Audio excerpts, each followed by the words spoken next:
প্রতি বছর যুক্তরাজ্যে হাজার হাজার শিশুকে দত্তক নেওয়া হয়। আইন অনুযায়ী দত্তক নেওয়া শিশুর পুরো অধিকার তার পালিত বাবা মায়ের হয়ে থাকে।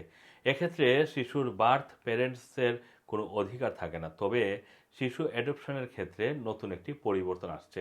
প্রকাশিত একটি প্রতিবেদনে সুপারিশ করা হয়েছে যে দত্তক নেওয়া শিশুদের ভবিষ্যৎ ভালো করতে বার্থ ফ্যামিলির সাথে তাদের আরও ঘনিষ্ঠ যোগাযোগের অনুমতি দেওয়া উচিত। তবে নতুন এই পরিবর্তনের ব্যাপারে অনেকেই বলছেন যে এই ধরনের নতুন নিয়মের কারণে অনেক মানুষ দত্তক নেওয়ার ক্ষেত্রে আগ্রহ হারিয়ে ফেলবে।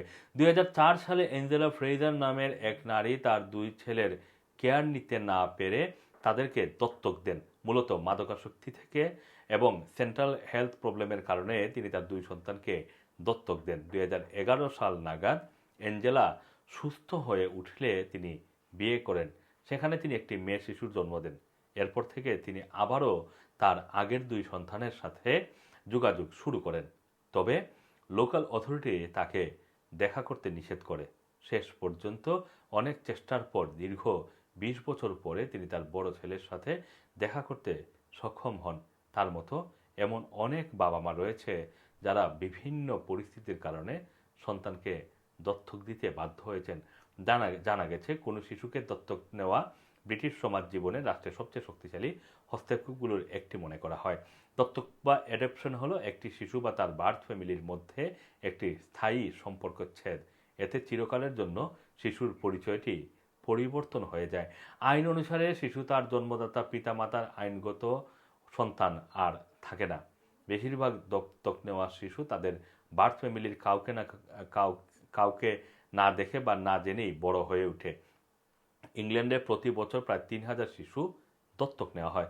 তবে এক্ষেত্রে ফ্যামিলি কোর্টের অনুমোদন নিতে হয়। এক্ষেত্রে জন্মদাতা পিতামাতারা বছরে একবার বা দুবার শুধুমাত্র চিঠির মাধ্যমে শিশুটির সাথে যোগাযোগ করতে পারে। তবে অনেক ক্ষেত্রে একজন মিডলম্যানের সাহায্য নিতে হয়। এখন ফ্যামিলি কোর্টের জ্যেষ্ঠ বিচারক দ্বারা গঠিত একটি গ্রুপ দত্তক সিস্টেমে এই সংস্কারের প্রস্তাব দিয়েছেন। ধারণা করা হচ্ছে নতুন প্রতিবেদনটি ইংল্যান্ড এবং ওয়েলসে পারিবারিক আদালতে দত্তক গ্রহণের শুনানিকে প্রভাবিত করবে। এদিকে অনেক শিশুকে দত্তক নেওয়ার পর ডিল বাতিল করার ঘটনাও কিন্তু ঘটে। প্রায় 3 থেকে 9% দত্তক ডিল পরবর্তীতে বাতিল হয়ে যায়। ফলে শিশু আবারও তার বার্থ প্যারেন্টসের কাছে ফিরে যায়। এরকম ঘটনাও কিন্তু এখন অনেক ঘটছে। এছাড়া আপনারা জানেন যে অনেক পরিবারের মধ্যে নানা ধরনের ডোমেস্টিক ভায়োলেন্সের ঘটনা ঘটে থাকে। এই ধরনের ডোমেস্টিক ভায়োলেন্সের ঘটনা যদি ঘটে থাকে তাহলে সেই সব পরিবার থেকেও কিন্তু সোশ্যাল সার্ভিস শিশুদেরকে নিয়ে তাদেরকে বিভিন্ন জায়গায়, যদি পিতামাতা খুবই রিস্কি থাকেন তাহলে তাদেরকে বিভিন্ন জায়গায় কিন্তু ফস্টারেও দিয়ে দেয়। আসম রানা টিভি